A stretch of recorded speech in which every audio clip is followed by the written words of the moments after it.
Okay, so I want to show you guys how I get four dogs to not pass the threshold of the door until I say it's okay.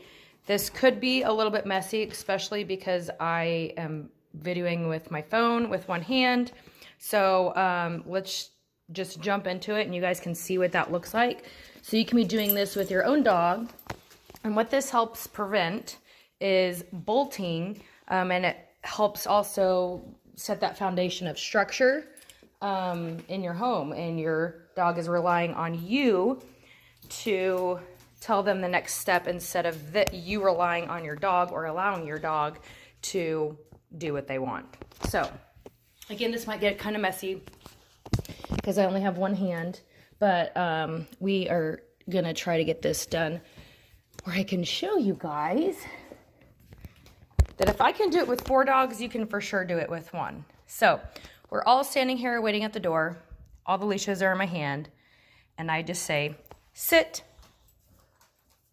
Layla, sit. Good boy, Duke. Sometimes it just takes them a minute. Layla, sit. They're just working through, I have to actually do this for her to open the door. Sit, Layla. Sometimes, there you go, good girl. Lily, sit. Lily, sit. Some dogs are more stubborn than others. Sit. Good boy. Sit. Sit. Yes.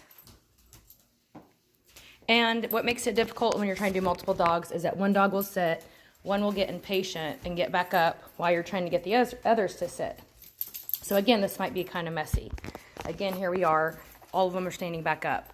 It takes patience. So if you're doing this with one dog, obviously it's a lot easier. So sit. Good. Sit. Lily, sit. Sit. Good boy, Duke. Sit. Yes. Down is fine. So at this point, they're all down and they're in the right position. I say, stay, stay.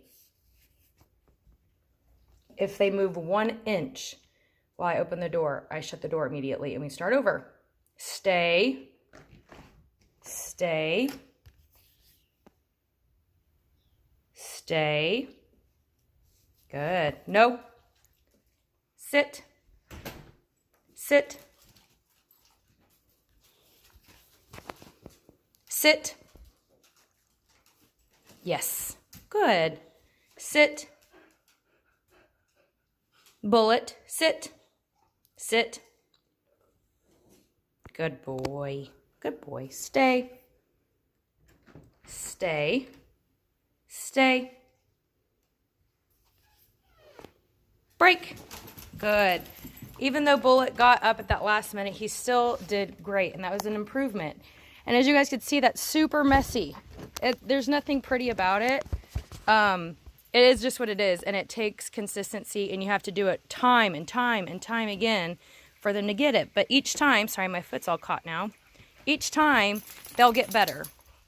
And at some point, you won't even have to do that. They'll just automatically sit and wait for you to tell them that it's okay to pass the threshold. So I wanted to show you guys what it looks like with just one dog. Again, I'll try to get the best views and clips as I can. It's hard to do that one-handed, but I just want you guys to see what it would look like if you just had one dog. So this is Bullet. He's a little bit more stubborn, but I think that is normal for Jack Russells. So I'm just going to ask him for a sit. Bullet, sit. Sit. Bullet, sit. Sometimes body pressure helps, and that's just me stepping closer to him. Bullet, sit. Sit. Good. A lay down is fine for me personally. You can determine whether or not you want a sit, or if you want, if you're okay with sit or lay down. Okay, hold on. I wanted to clear something up really quickly in the video about what I was mentioning with Bullet. the lay down versus sit, and I was saying that I was okay with either one. I am okay with either one, but I wanted to clarify when you're training your dog that they should know the difference between sit and lay down. If you're saying the word sit and they're continuously laying down, you need to revisit that command because they don't know the difference. I did not train him from the beginning, and I haven't trained him sit or lay down. So at that moment, my focus was the threshold. So the down position was okay for me. Okay, let's get back into it. So now what I'm gonna do as he's laying down, good, stay. And I put my hand out like this as stay, stay. I go for the door. And as soon as I start opening it, even turning the knob, a lot of dogs, even just turning the knob will get them excited and they'll jump up. He might be a little tired from our walk, so he might be behaving better than like if he was ready to go out. But as soon as I start opening the door, I'll let you guys see. If he moves, he did notice. Just keep opening. If he gets up and tries to go out, I'll shut the door immediately and say no. Good. Break. Good. See, he did that really, really nicely because he's tired. So sometimes taking a walk before you do a training session, come on. Good.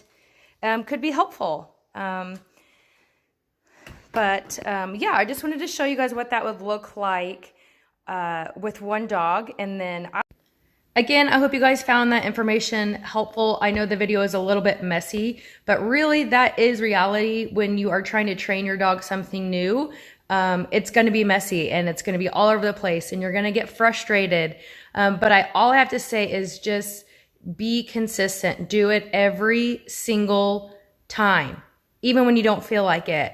And you will be surprised when you start setting structure and little things like that, the things that your dog is capable of, and they will always look to you for guidance. So I hope you guys found that helpful. If you have any questions, feel free to ask me. I'll try my best to answer your questions. I currently am not doing any dog training for anybody else, but you know, it's in the back of my mind. So I do obviously the dog boarding, and it's fun for me to get some practice in with a little bit of things like that with the dogs that are boarding with me. So thank you guys so much for watching. I hope you found the information helpful, and we will see you in the next one. Bye.